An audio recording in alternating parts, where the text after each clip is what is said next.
טוב, היי לכולם, מה אני עושה? עול קניות מדמרי. טוב, אז דבר ראשון, מה שקניתי זה, אני אביא את זה. זה המרקרים האלה, שהם הכי זולים, הם עולים 11 שקל, 10.90 יותר נכון. ופתחתי אותם כבר, כאילו פתחתי את הצבעים וזה. הם ממש אסתטי ויפי, ואז כן.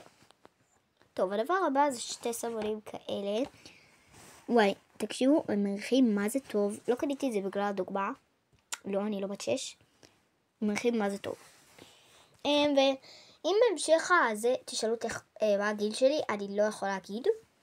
אני יכולה להגיד טווח. הטווח של הגיל שלי, אני גדולה מגיל 8.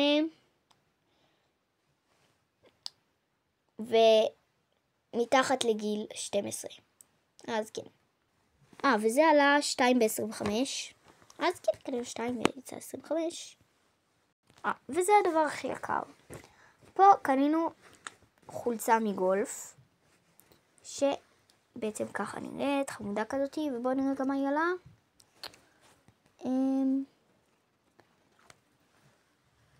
90 שקל, זה עולה 90, כאילו 89.90, זה יקר ממש, אז כן. ונעבור למכנס שקניתי, והמכנס זה שמנת כזה, חמוד. ויש לי ערב מגשים.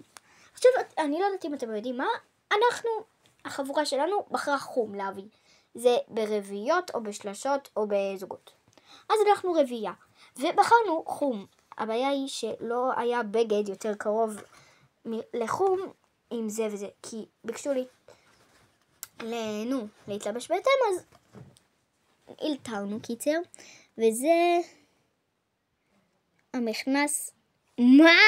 אז תעולה פחות, 120 שקל? מה הולך כאן? טוב, קיצר, כן.